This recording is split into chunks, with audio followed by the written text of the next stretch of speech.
I was 30, my grandmother passed away in the same week. Something very odd happened. Well, actually, when I went to her funeral, that was very odd too. A lot of people came. I don't even remember inviting, any of us inviting. People I didn't even know. And then things got really weird. I went up to the hospital because I wasn't feeling good. Woke up 3 months later at a different hospital. Turned out I had ARDS, A-R-D-S. It's a respiratory disease. I had pneumonia. Pneumonia turned into the ARDS. They had to keep sucking up my lungs. My body kept shutting down. I was actually being incubated. I had artificial lung, an ECMO tied to my leg. Left leg still actually is numb, most of it. Basically, if it could go wrong, it went wrong. I kept dying. They actually had to keep reviving me. They couldn't even move me into the OR. They had to keep me in the ICU because every time they tried to move me, I crashed. It was a disaster. All I remember from that part, those months, first 3 months that I was there, I was tied up on a ship. Started off in the Caribbean, made my way to Maine. Kept getting tied up. Couldn't even move my fingers. Somebody in front of me kept telling me, just quit, go home. Quit, you can quit. Just quit and go home. You can go home. Just quit. That's all you gotta do. I don't know what ships I was on, but I was on the bridge and I could see the water. I could see the surface going out of sight. And this guy kept telling me, quit, quit, and go home. Just quit. All you gotta do, just quit and go home. Ship after ship I was tied to. And all I could think was one thing. I just gotta hold my breath. I can do this. I can get out of this. I don't know how. I'm gonna probably run out of air, but screw it. I can do this. I can do this. I gotta hold my breath. I had to keep sucking out my lungs because my lungs kept filling up with water. Finally, I made it to Maine, and I was on an operating table, sewn to the table. Ship was on fire. It was going down. I told the doctors, get the hell out of here. And even the room I was in was on fire. And I told the guys, leave. I'll take care of this. Let's go. Come on, there's the hatch. Get the hell out of here. I got this. I don't know how I was going to have it, but they could go. Let them go. They needed to get out of there. I would save my ass. Then I woke up.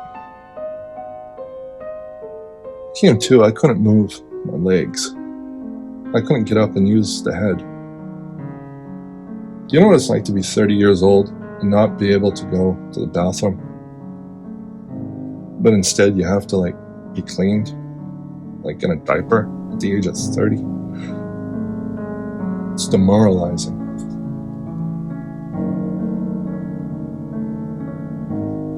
Medical personnel do it, I get it. I don't care. It's still demoralizing.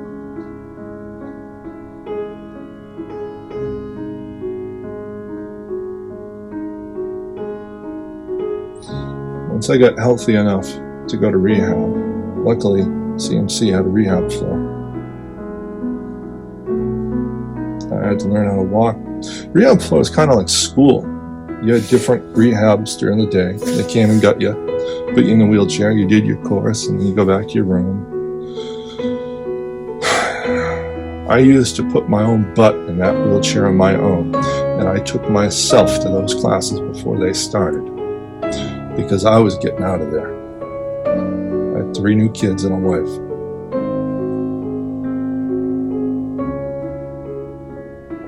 I had work to do.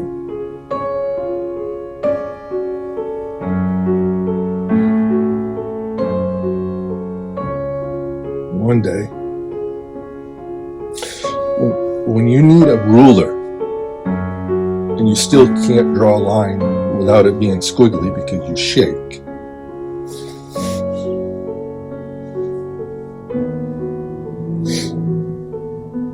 that alone can be hard.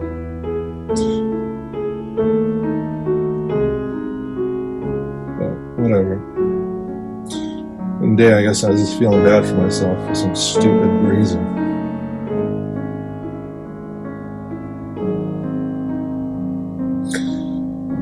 And one of the men from the rehab floor that worked there, that was teaching me how to walk,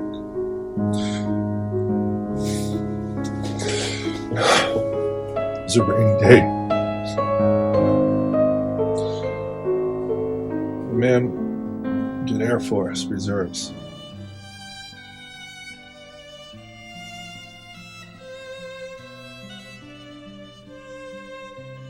And he left the funeral of a fellow service member.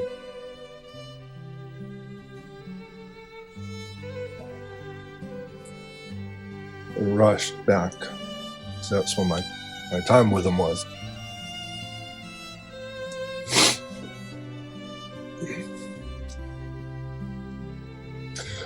He was in such a rush, he was still in uniform. The funeral was in Portsmouth. CMC is in Manchester.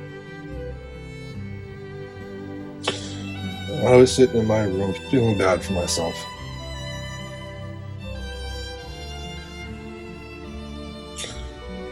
He tore into my room because he was expecting me in his class, well, his PT room, and I wasn't there like I normally was.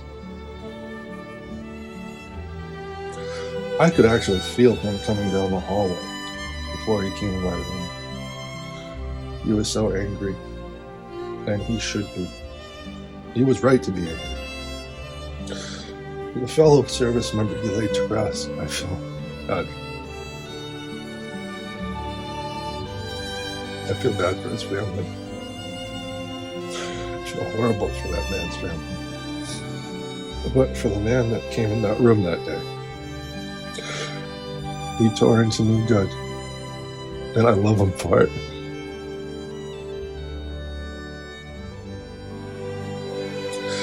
Because that was the last time I felt bad about it. About me. Being there.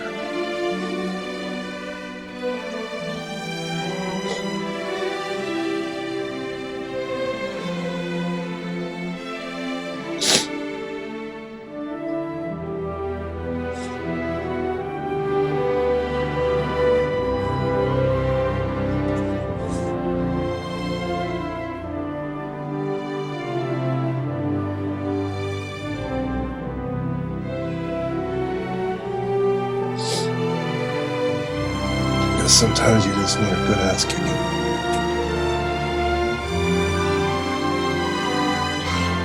Or understand.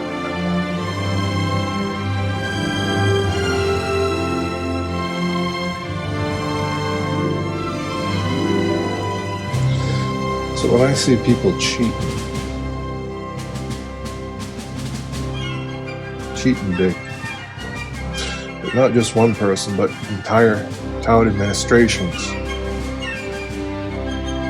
because one person's an environmental development lawyer, another person is whatever, maybe even a Secretary of State gets thrown in there too somewhere. By the way, you're screwing the people that play by the rules.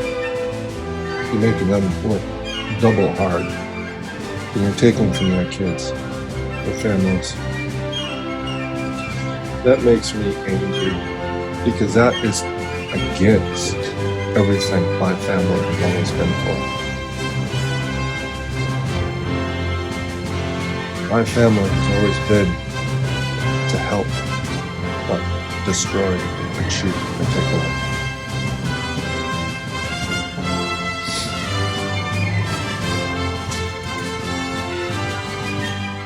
I know damn well you expected me to be some poor, ignorant little dumbass.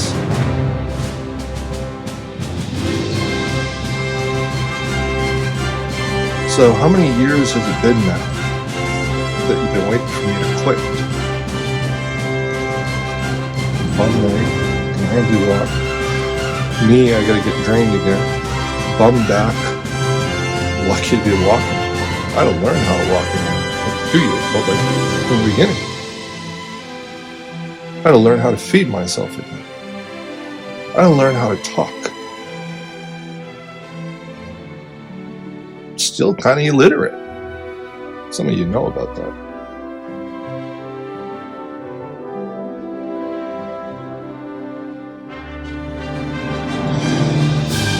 But my parents never gave me comic books as kids. Instead, my family taught me how to fish.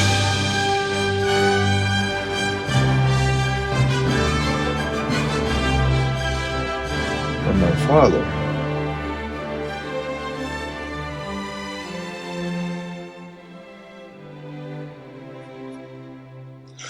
he taught me money is useless. It's not power, buddy. No. I don't know. You want real power?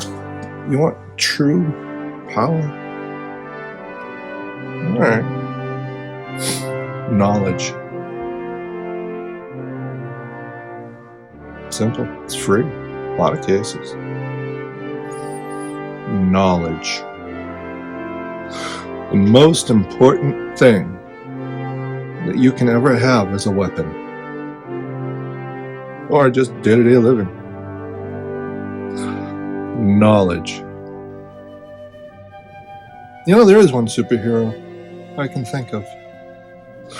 Problem is, though, he was real.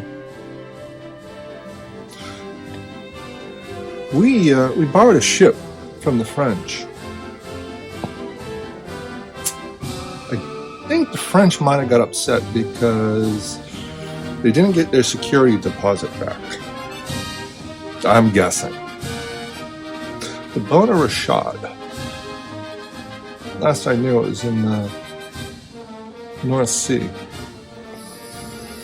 On the bottom of the North Sea. I've seen the North Sea.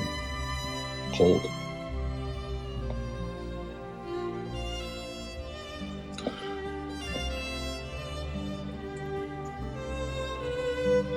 The Brits knew that it was about to sink. But its captain, who coincidentally also spent a few years living here in New Hampshire, before, of all things, dying in the Russian Navy, Russia is our friend. You've got to know that. Their people are not our enemy. Heck, that little painter with the mustache, he took Germany, the Republic, to, his socialist utopia with only 12% support. Remember that for World War II. President Reagan proved. Even the Russians make fun of their own leadership. They're not our enemy. They actually have a unique system, I've noticed, of making their own things work when the big guy is around and then seems to not work on hurting anyone. But anyways. Well, they did invent the RFID tag, by the way. Well, it was a wooden carving when it was about, but that's beside the point. In our embassy. In Moscow. By the way.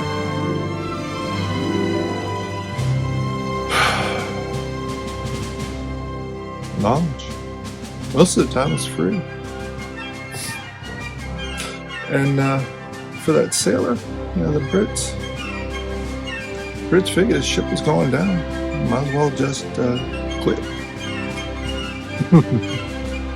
Yeah, kind of like me. Hardly anything left now. I can't hardly walk, go upstairs, anything.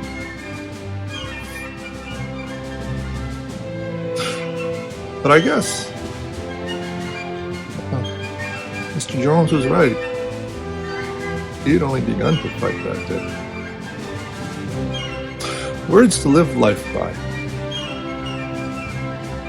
When I was 30 and I was at coma, and I had to learn how to walk again afterwards and learn how to do everything I thought my fight. Well, I thought that was my fight. It was a warm-up. I hadn't begun to fight then. Oh, by the way, one thing that really kills me there, literally, ran out of my blood. Yeah, most of it was on the floor. They were trying to cool it. I got the holes from where the pipes were in. I still don't get it. I was out. Still trying to figure out how it is that the hospital ran out of my blood. I can understand that, but the majority of my blood was on the floor. Who knows how many people are allergic to heparin? Apparently I was. Yeah. Huh, here I am though. Weird. I guess you don't need half as much blood after all. I'm sure that will get me shot. So be it.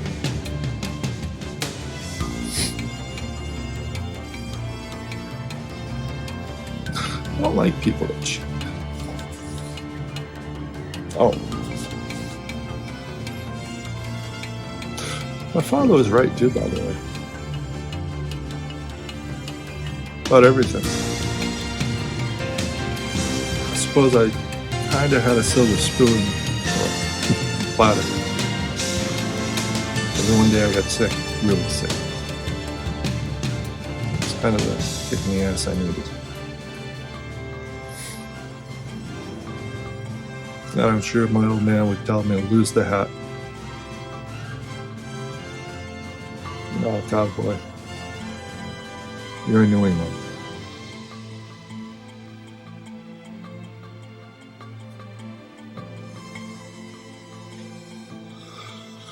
I am.